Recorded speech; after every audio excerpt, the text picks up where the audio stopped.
नमस्कार। तकनीकी व्यवधान की वजह से कहें कि नेटवर्क की प्रॉब्लम की वजह से हम आप लोगों से बात नहीं कर पा रहे हैं, लेकिन फिर से हम जुड़े हैं। अब एक ऐसी जगह से जुड़ने की कोशिश हमारी है कि जहां पर हम लोग बात कर सकें, और ये टॉप फ्लोर पे हम आ गए हैं जो ये गोल इंस्टीट्यूट है, इसके इंस्टीट्यूट के।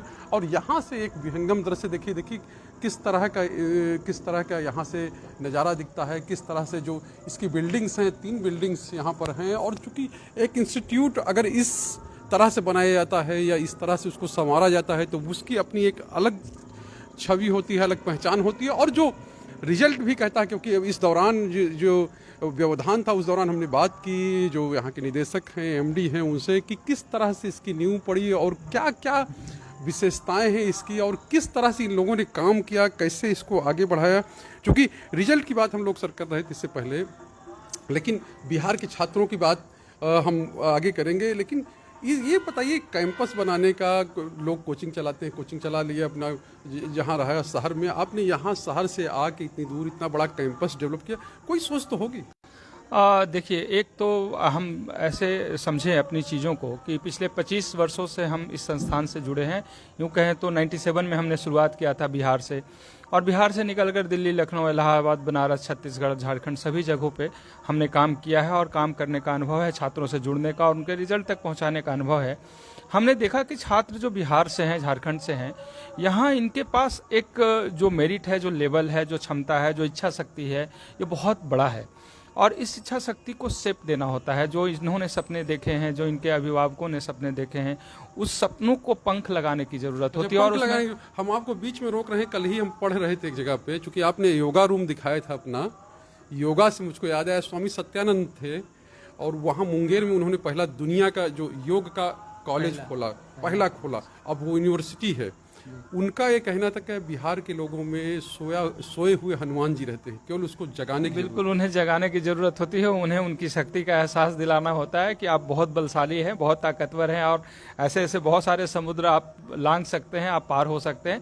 तो यहाँ के छात्रों को भी वही समझाने की जरूरत थी, और साथ ही साथ वो सारी व्यवस्था देना बहुत जरूरी होता है, क्योंकि ये अभावग्रसित हैं, आर्थिक रूप से इनकी विपन्नता है, संपन्न लोग नहीं हैं, बहुत कम संख्या में हैं। और जो संपन्न लोग होते हैं वो तो पलायन कर भी जाते हैं, बाहर भी जाकर पढ़ाई करते हैं। लेकिन जिनके पास पैसे का अभाव है वो कहाँ जाए, तो कम पैसे में व्यवस्था ढूंढते हैं। अब कम पैसे में व्यवस्था में बहुत अच्छी व्यवस्था नहीं दी जा सकती थी, लेकिन मैंने ये सोचा कि पिछले 25 वर्षों में अगर गोल विलेज की बात करें तो हम तो 2010 से इसके लिए एक्वायर करना शुरू किया है हमने इसका लैंड, और इतने वर्षों का जो तपस्या है वो गोल विलेज के रूप में दिखा, और इसके रिजल्ट्स भी बड़े सकारात्मक आ रहे हैं, और हम लोग को उत्साहित भी किया है बहुत ज़्यादा। तो हमने इन बच्चों को कैसे और किस तरीके से दें, तो मुझे जो दिखाई दिया कि इन छात्रों को सुविधा देना चाहिए, और कम पैसे में कैसे सुविधा देना है। तो ये एक इमोशन है हमारे अंदर का। इमोशन की बात आपने की, तो इमोशन के नाम पे आपने खड़ा कर दिया। इसमें क्या कुछ और भविष्य की योजना भी है? देखिए, सबसे पहले तो हम छात्र को पहले तो डॉक्टर बनाएं, डॉक्टर की बड़ी ज़रूरत है, और उसी सोच को लेकर आगे बढ़ रहे हैं। 25 वर्ष तक हमने कहीं अपने दृष्टि को चेंज भी नहीं किया, कहीं अभी कंसंट्रेशन हमने चेंज नहीं किया। एक ही रास्ते हम आगे, एक रास्ता पकड़ के हम चले गए, आगे बढ़ते गए। और ये गोल विलेज आज 12 एकड़ में फैला है। 2 बिल्डिंग जो आप देख रहे हैं, इन दोनों बिल्डिंग में लगभग 500 बच्चे यहाँ पे रेजिडेंशियली रह सकते हैं, और बीच का जो बिल्डिंग है उसमें बॉयज गर्ल्स का सेपरेट पढ़ाई होती है, अलग पढ़ाई की व्यवस्था आपने दिखाया भी कि हम लोगों ने क्लासेस का जो वो गैलरी नुमा क्लासेस दिया गया, LT क्लासेस दिया गया है। टीचर्स हमारे पास आते हैं, दिन भर यहीं रहते हैं, छात्रों की पढ़ाई और उसके साथ डाउट्स क्लियर करना, ये सारी वो व्यवस्था दी जाती है जिससे उनका रिजल्ट बन सके। अच्छा, एक चीज रिजल्ट की बात आपने की, मेडिकल डॉक्टर बनाने की बात की, तो डॉक्टर बनाने का बड़ा अनुभव है। आप बता रहे थे 15,000 बच्चे अब तक डॉक्टर बन चुके। जी, कोशिश रही है, क्योंकि हम फिर से एक बात को रिपीट करें कि बिहार के छात्रों में वो इच्छा शक्ति और लगन है, जुनून है, और बनने की एक बड़ी चाहत है, कुछ अच्छा बनने का।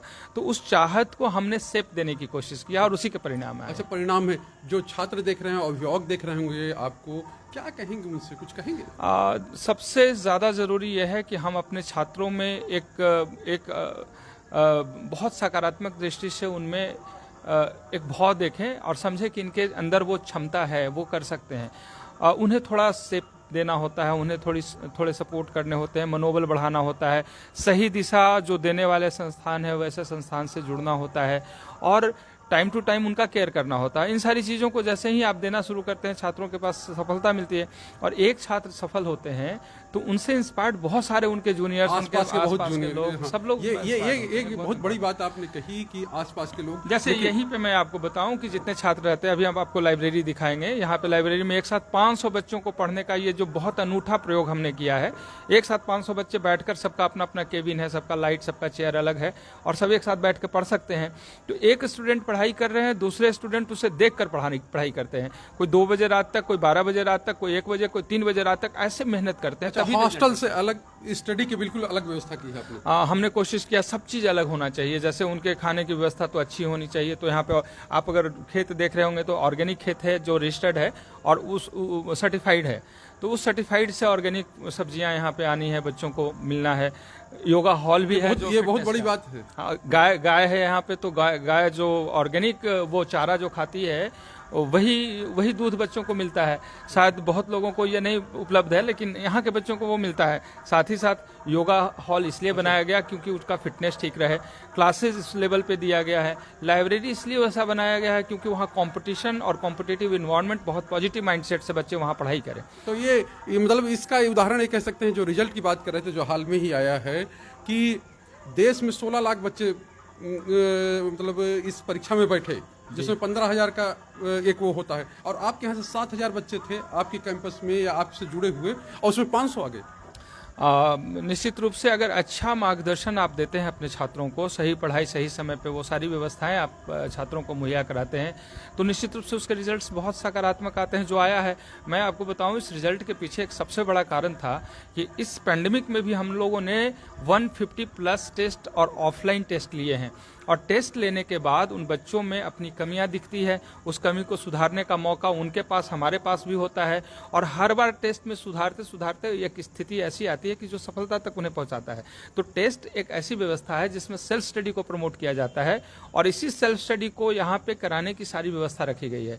पॉजिटिव एनवायरनमेंट होना चाहिए, केयर होना चाहिए, छात्रों की परेशानी जो डाउट से रिलेटेड है उसमें अच्छे शिक्षक होने चाहिए, उसकी पढ़ाई अच्छी होनी चाहिए, प्लस उन बच्चों का जब जब मनोबल टूट रहा हो उस समय आपका साथ होना चाहिए, अभिभावक के साथ और हमारे साथ। हमारे साथ का मतलब कि हमारी टीम इतनी सशक्त है, इतनी अच्छे से मेहनत करती है, और चूंकि 25 वर्ष का अनुभव है, तो छात्रों के साथ जुड़कर उन्हें कैसे और किस तरीके से संभाला जाए, ये हम लोगों का एक्सपीरियंस है। अब तो रम गए हैं एक तरह से कह सकते हैं जी। किसी एक काम को करते हुए अगर इतना बड़ा एक्सपीरियंस है, और खासकर मैं आपको बताऊं, जैसे आपने कहा कि कुछ और भी योजनाएं हो सकती हैं, योजना तो धीरे धीरे समय के साथ बदलता रहता है और आता रहता है, लेकिन हम लोगों ने पूरे एक लाइन पे फोकस किया है और उसी के परिणाम है। तो अब चूंकि एक्सपीरियंस हम लोगों के पास इतना बड़ा है कि छात्र को देखते हम लोग को महसूस हो जाता है कि इनका क्या अच्छा होने वाला है और कहाँ कमी है और क्या सुधार करना है। लगभग 11 साल से हम लोग जुड़े हुए हैं, आपस में चर्चा करते रहे, लेकिन पहली बार है कि आपके साथ इस तरह से हम लोग संवाद कर रहे हैं। और ये कहेंगे कि ये तो बात हो गई कि जिनके पास पैसे हैं, संपन्न लोग, लेकिन जो वैसे बच्चे, क्योंकि प्रतिभाएं तो हर जगह पे हैं, तो उनके लिए भी कुछ आप लोग करते हैं? इस कैंपस में आपको बताऊं, ये सब्सिडाइज्ड कैंपस है, इतनी सारी सुविधाएं जो शायद कहीं पे है। मैं इस बात को अभिमान में नहीं, स्वाभिमान में कह रहा हूं कि शायद इतनी व्यवस्थाएं इतने मन से, इतने भाव से, इतने इमोशंस के साथ दिया गया हो। देखिए, कोचिंग इंस्टीट्यूट को पैसा कमाने का एक संस्थान समझा जाता है, और इसीलिए अलग अलग नाम से कोचिंग संस्थान का अलंकरण, उसका नाम दिया जाता है, उसको अलंकृत किया जाता है, माफिया और कुछ कुछ ऐसे शब्द किए जाते हैं। लेकिन हमने कोशिश किया है कि ये जो परसेप्शन है जो लोगों के बीच में आया है, वो क्यों आया है। कुछ तो ऐसी गलतियां की गई होगी पहले के दिनों में, तो उस गलती को सुधार कर उस छवि को वापस लाने की कोशिश, ये बहुत चैलेंजिंग है। लेकिन जब से छात्र हमसे इस कैंपस से जुड़े हैं, वैसे तो संस्थान से जब से जुड़े हैं तब भी, आज भी जो डॉक्टर बने हैं वही सम्मान देते हैं, लेकिन इस कैंपस से जुड़ने के बाद अभिभावक और छात्र समझ गए हैं कि इतने कम पैसे में यह व्यवस्था कैसे हो सकता है। सचमुच में यह व्यवस्था नहीं दी जा सकती इतने कम पैसे में। ये सब्सिडाइज ये ऑर्गेनाइजेशन जो गोल का है, ये कैंपस आप देख रहे हैं, ये यहाँ पे हाईली सब्सिडी मिलता है। जो गरीब बच्चे हैं, अगर उनके अंदर मेधा है तो उनको फ्री ऑफ कॉस्ट भी रखा गया है, और वो आज डॉक्टर बन चुके हैं। अभी ही जिसे का रिजल्ट आया है, मैं आपको मिलवाऊंगा उन बच्चों से, कि एक गार्जियन है जो ऑटो चलाते हैं, वो सुविधा संपन्न नहीं है, लेकिन एक तो बच्ची पिछले साल पेंडेमिक में हमारे यहाँ से क्वालिफाई की, और इस बार एक लड़का और एक लड़की, उनकी 2 बच्चे उनके क्वालिफाई किए हैं, और एक तो बहुत अच्छे रैंक लाया, वो दिल्ली के जैसे प्रतिष्ठित मेडिकल कॉलेज में पढ़ाई करने वाला है। तो ऑटो संचालक का भी बच्चा यदि अपने आप को अपने आप को डॉक्टर बनाने का सपना देखा है, तो सपने को साकार करने की भूमिका में हम लोगों को रहना चाहिए, काम करना भूमिका में आप हैं। आपने अपने बारे में क्या सोचा था और ये कैसे हुआ कि आप यहाँ पहुँच गए? देखिए, कभी लाइफ में जो कहते हैं ना कि अचानक इत्तेफाक होता है, तो कुछ इत्तेफाक हमारे जीवन से जुड़ा हुआ है। 94, 5, 6 में और 7 में हमने बिना घर में किसी को सूचना दिए हुए, बिना घर में किसी को बताए हुए, और पहली बार एक शोध किया था हमने कि पूरे भारतवर्ष में गोल के नाम से गोल प्रैक्टिस सेंटर जो शुरुआत किया गया था टेस्ट सीरीज का, ये अनूठा और पहला प्रयोग था। टेस्ट सीरीज पहली बार एक सीरीज के रूप में आया, और ये आने के बाद खासकर गरीब तबके के बच्चे जिनके पास पैसे कम थे, उन बच्चों के लिए ये वरदान साबित हुआ। कम पैसे में, कम समय में, कम लागत में रैंक बहुत अच्छे मिलने लगे।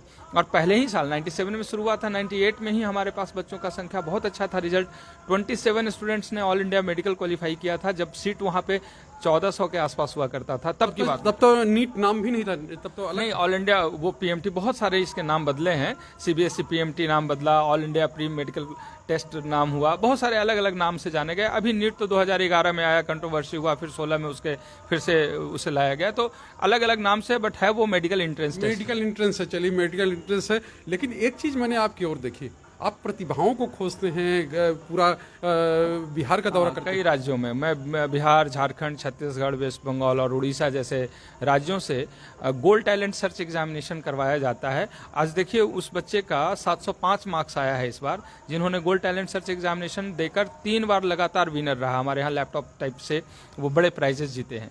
तो ये प्रतिभा जो गांव में छिपा हुआ है, जिसके अंदर भाव तो है, सपना तो देख सकते हैं और देख भी रहे हैं, लेकिन उसे दिशा देने वाले लोग कम मिलते हैं, या फिर उस लेवल पे जाकर उन्हें सपोर्ट करने वाले लोग कम मिलते हैं। उसी दिशा में हमारा एक छोटा प्रयास है, और हमने वही प्रयास किया है। पिछले 11 वर्षों से गोल्ड टैलेंट सर्च एग्जाम भी चल रहा है, और उसके रिजल्ट काफ़ी सकारात्मक है। Not only in medical entrance exam, but IIT की बात करें, आप सिविल सर्विसेज की बात करें, हर जगह पे बच्चे वो गोल्ड टैलेंट सर्च वाले परचम अपना लहरा रहे हैं।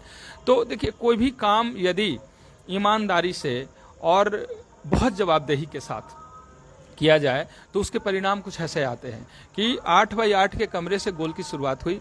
आज 12 एकड़ में आप यहाँ पे खड़े हैं।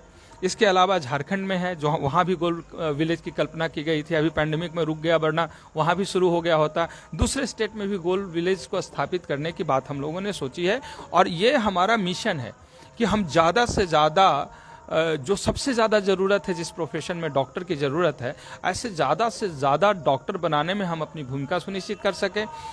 इस कोविड पैंडेमिक के बाद तो आप और हम सभी समझ रहे हैं कि डॉक्टर की कितनी ज़रूरत है। उसी पे आने वाला था, डॉक्टर की बहुत ज़रूरत है। और जो कोरोना का समय रहा है, इसमें कहा गया तमाम कोचिंग है, संस्थान है, सबकी हालत खराब हो गई, सब बंदी के कगार पे आ गए। आप लोगों ने कैसे संभाला अपने आप को? टफ तो है, आज भी टफ है, लेकिन क्या है ना कि जब आप खुद से काम करते हैं, मेहनत करते हैं, और आपका डेप्थ बहुत अच्छा है, छात्र आपसे जुड़े हैं, उसके विश्वास आपके पास है, तो वैसे कंडीशन में आप अच्छा कर जाते हैं, वो अच्छा होता है। अब निश्चित रूप से परेशानियां तो हैं, लेकिन जो मिशन आप लेके चले हैं उसमें परेशानियां आपको सिखाता भी बहुत कुछ है, हम लोगों को सिखाया भी है। परेशानी तो हो रही है, सुनते रहते हैं, हम कहेंगे अपने साथी की दिखाएं कि देखिए किस तरह का कैंपस है, और जैसे चीजें आगे बढ़ती हैं, और ये स्वरूप दिख रहा है। अब आप यहाँ खड़े होकर, टॉप फ्लोर पे खड़े होकर बात कर रहे हैं, कितना अच्छा लगता है। मैं जब भी आता हूँ तो इस जगह से ही मॉनिटर करता हूँ दोनों कैंपस में बच्चे जो आते जाते हैं। चूंकि मेरा आप अंदर आए तो मैं दिखाऊंगा आपको कि मिलता रहता हूँ, ये मेरा पैशन है, इसीलिए मैं मिलता रहता हूँ, काम करता हूँ। तो इसी बालकोनी में आकर मैं बच्चों को मॉनिटर करता हूँ। अगर इस बिल्डिंग में आप देखें तो योगा हॉल है, जो आगे ऊपर दिखाई दे रहा है, योगा हॉल यही है। इसमें योगा कराने का 2 ओपन और 1 इंडोर है। इसी तरीके से बीच वाले बिल्डिंग में भी योगा का है, लास्ट वाले बिल्डिंग में भी है, हेल्थ को फिट रखने के लिए। उसके नीचे इंडोर गेम का है, उसके नीचे शारीरिक हेल्थ के साथ मानसिक हेल्थ भी, दोनों जरूरत है। शारीरिक और मानसिक दोनों हेल्थ अच्छा होना चाहिए। तो शारीरिक इस प्रकार की, उसे एक तो अच्छा भोजन चाहिए, तो ऑर्गेनिक फूड और बाकी सारी चीज़ें, दूध और वो सारी चीज़ें मैंने आपको बताया, उस पर ध्यान रखा गया है। मानसिक हेल्थ के लिए सबसे ज़्यादा जरूरी उनकी अच्छी पढ़ाई होनी चाहिए।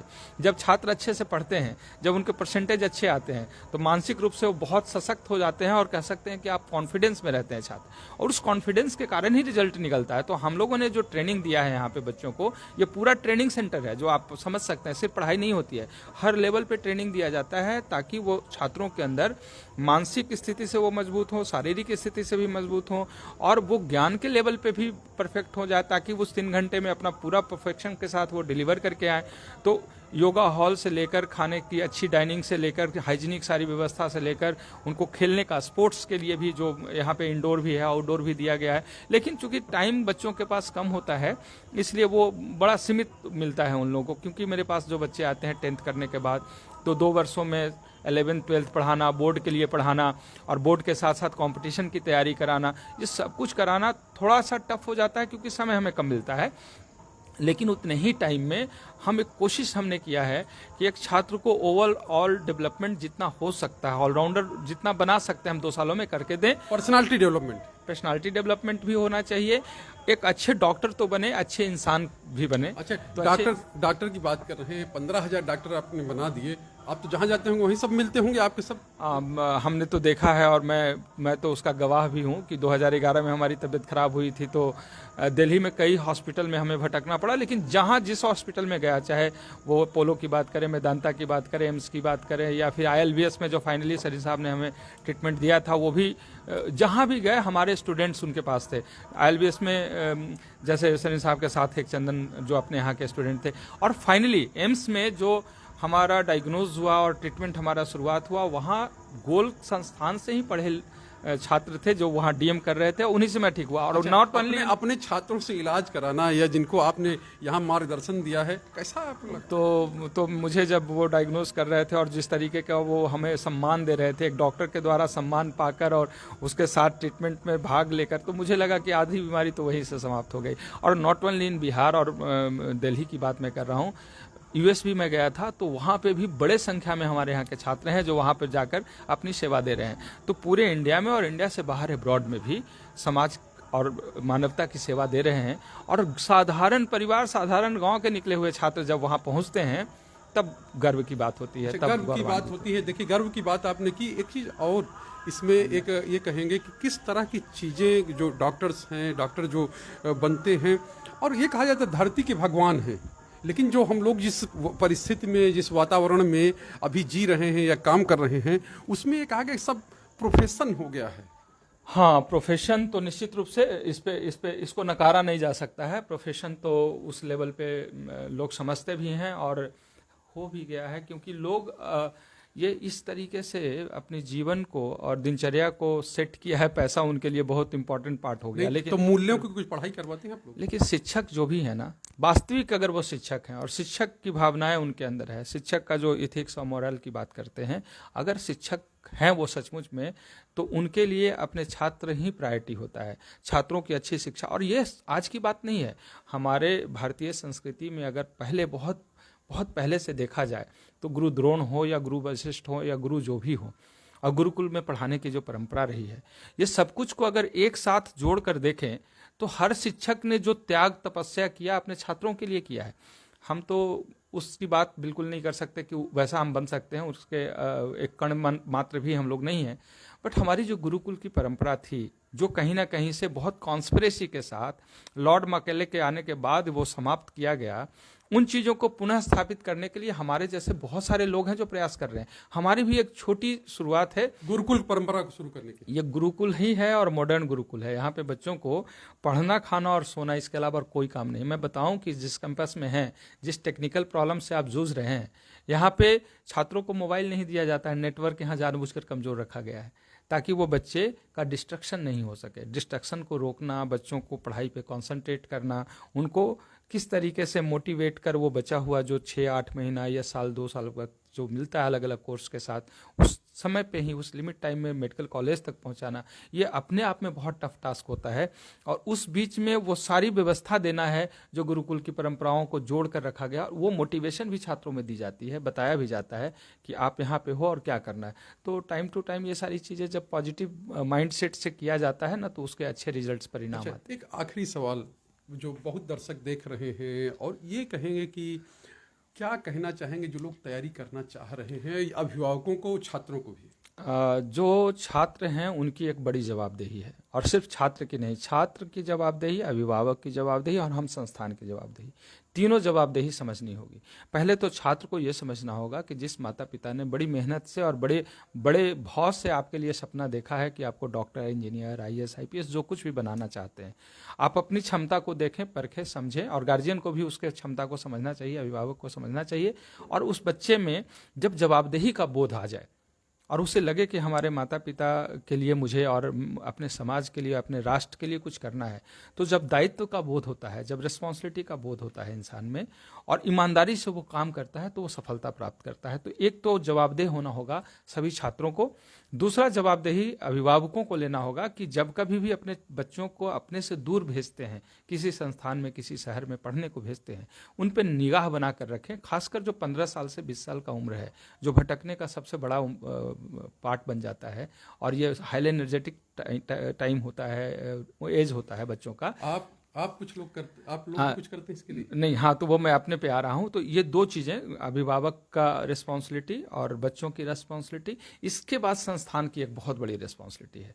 संस्थान के पास जब कोई अभिभावक या छात्र आते हैं तो वो सिर्फ अपनी गाढ़ी मेहनत की कमाई नहीं देते हैं, बल्कि वो विश्वास भी हमें देते हैं। विश्वास भी देते हैं, पैसा भी देते हैं, और सबसे बड़ी बात कि उस छात्र का अपने लाइफ का सबसे प्रीशियस टाइम, सबसे मूल्यवान समय 1 साल का या 2 साल का देते हैं। तो हम संस्थान संचालकों को भी बहुत रिस्पॉन्सिबल होना होगा कि जो इतने भाव के साथ आपसे जुड़ रहे हैं, उनके बच्चों को आप अपनी ईमानदारी से अपने कर्तव्य का निर्वहन करें, आप पूरी जवाबदेही के साथ उन्हें वो चीज़ें दें। आप लोग तो करते हैं, तभी तो 25 वर्ष में यहाँ पहुंचे। आप बताइए, पूरे भारतवर्ष में अगर आप पूर्वी भारत की बात करें, उत्तरी भारत की बात करें, आप बहुत जगह गए हैं, आप मीडिया से हैं जुड़े हुए, इतने वर्षों से आपका अनुभव रहा है। अब बताएं कि इस तरीके का कोचिंग संस्थान कहीं शुरू हुआ है क्या?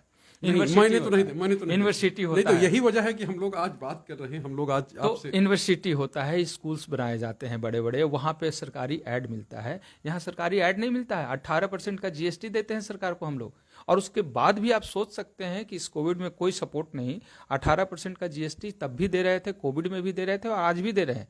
और फिर भी इस तरीके की व्यवस्था देना, ये तभी संभव हो सकता है जब आप अपनी जवाबदेही को इमोशंस के साथ, भावनाओं के साथ आप अपने बच्चों के लिए कुछ करना चाहते हैं। शायद वो नहीं अगर होता तो हम ये नहीं कर पाते। अच्छा, ये नहीं कर पाते। अब हम लोग इसको खत्म करेंगे, लेकिन थोड़ा एक सवाल लास्ट और करना चाहेंगे कि आखिर जो बच्चे हैं, बच्चों के लिए आप क्या कहेंगे, और उनको क्या वो करेंगे, उनके प्रति क्या जो छात्र हैं, जो सुन रहे हैं, जो समझ रहे हैं इन बातों को, उन्हें एक बात तो समझना होगा कि सबसे पहले लक्ष्य का निर्धारण करना है। लक्ष्य निर्धारण में अपनी क्षमता को परखें, अपने इंटरेस्ट को परखें, और उसके बाद लक्ष्य का निर्धारण करें।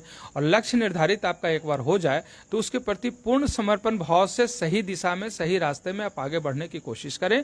बहुत सारे लोग हैं जो आपको मार्गदर्शित करने के लिए तैयार हैं। पैसा बिल्कुल अड़चन नहीं आता है बीच में। आर्थिक विपन्नता की बात करते हैं और रोने की बात करते हैं, उस पर बहुत सारी बातें आती है, लेकिन मैं समझता हूं कि यदि आप में मेधा है, आप में क्षमता है, आप में इच्छा शक्ति है, तो हम जैसे संस्थान आपको सपोर्ट करने के लिए तैयार है। तो छात्र को बस एक ही मैसेज है कि आप आगे बढ़ें, मेहनत करें।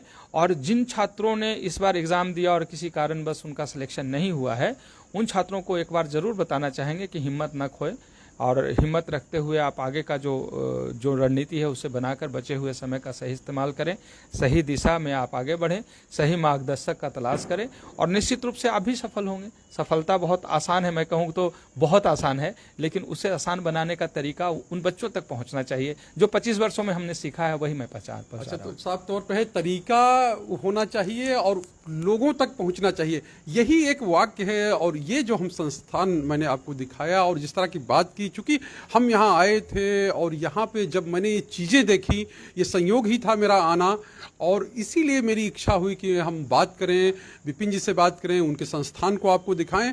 और चूंकि इस संस्थान ने ये काम किया है, 15,000 जो छात्र, ये कहें कि 15,000 जो धरती के डॉक्टर या धरती के जो भगवान, उनको तैयार करना, उनको गढ़ना, उनको आगे बढ़ाना, ये कम नहीं होता, ये छोटी संख्या नहीं है। और वो इस संस्थान ने किया है, और यहाँ से लेकर उनको देश विदेश और दुनिया में आज वो सेवा दे रहे हैं। तो जाहिर सी बात है, कुछ ना कुछ तो होगा। और जो रिजल्ट निकला है और जिस तरह के उसमें एक तरह से कहें कि रिजल्ट आया है, कि 7,000 में से लगभग 450 से ज़्यादा बच्चे सरकारी जो मेडिकल कॉलेज हो उसमें जाएंगे, उसमें पढ़ेंगे, उसके बाद जो है प्राइवेट मेडिकल कॉलेज में एडमिशन लेंगे। तो जाहिर सी बात एक बड़ी संख्या है, एक बड़ा सफलता का एक बड़ा पैमाना है, क्योंकि 16 लाख बच्चे बैठते हैं, उसमें 15,000 केवल आते हैं। 15,000 में भी आप सोचिए कि क्या उसका रेशियो क्या होगा, और 7,000 में से 500 बच्चों का सिलेक्शन होना, उसका रेशियो क्या होगा। तो जाहिर सी बात है कुछ ना कुछ तो इस संस्थान में है ऐसा जो इसको औरों से अलग बनाता है। और यहाँ आने पर भी ऐसा लगता है कि योगा की व्यवस्था होना, मतलब और चीज़ों की व्यवस्था होना। हाँ विपिन जी कुछ कह रहे थे क्या? मैं एक बात आपको जोड़ना चाहूँगा, जो आपने अभी बात हमसे किया है उसमें लोगों को कन्फ्यूजन नहीं होना है, क्योंकि 16 लाख छात्रों में से 15,000 जो छात्र रैंक में आएंगे उनको गवर्नमेंट मेडिकल कॉलेज मिलेगा। यदि वो प्राइवेट में जाना चाहते हैं, हर स्टेट का 85% कोटा होता है, 85% के थ्रू भी जाते हैं। कुल मिलाकर लगभग 40,000 गवर्नमेंट मेडिकल कॉलेज में सीट है। लेकिन हम बिहार, झारखंड या किसी भी स्टेट की बात करेंगे तो स्टेट का अपना 85% कोटा होता है और 15% ऑल इंडिया का कोटा होता है। कुल मिलाकर प्राइवेट और गवर्नमेंट मिलाकर 82,000 के आसपास में आज सीट है। तो कभी कभी लोगों को डर लग जाता है कि इतने कम सीट में कैसे रिजल्ट्स होंगे, लेकिन गवर्नमेंट मेडिकल कॉलेज में 82,000 सीट है। और किसी भी स्टेट में कोई बच्चा जहां का रहने वाला स्टूडेंट रहने वाला है, उस स्टेट का 85% सीट्स भी उनके पास होते हैं। 85% अपने स्टेट का और 15% all India quota. All India तो संख्या है, उसमें हतोत्साह नहीं होना, हतोत्साहित बिल्कुल नहीं होना है। मैंने तो एक वो बताया था, आपने स्टेटिस्टिक्स को और क्लियर कर दिया और अच्छा बता दिया कि क्या व्यवस्थाएं हैं और क्या चीजें हैं। चूंकि ये इसके बाद भी अगर हम देखेंगे जो नया एक वो बताया, उसके बाद भी हम ये बात करें तो एक बड़ी संख्या है, एक बड़ा वो है कि मान लीजिए 82,000 हैं 16 लाख में से, तो वो अगर पूरे देश को मिला लेंगे तब की बात है। और ऐसे में अगर कोई संस्थान इस तरह से कर रहा है और उसकी व्यवस्थाएं ऐसी हैं, तो जाहिर सी बात है उसके लिए ये गर्व की बात तो है ही। और बिहार को लेकर जो बात होती है, बिहार में जिस तरह की चीज़ें बिहार को लेकर प्रसिद्ध हैं, और उसमें कोई अगर ऐसा करता है तो हमारे लिए और भी गर्व की बात है। अभी के लिए इतना ही, फिर मिलेंगे एक नए मुद्दे के साथ। तब तक के लिए नमस्कार।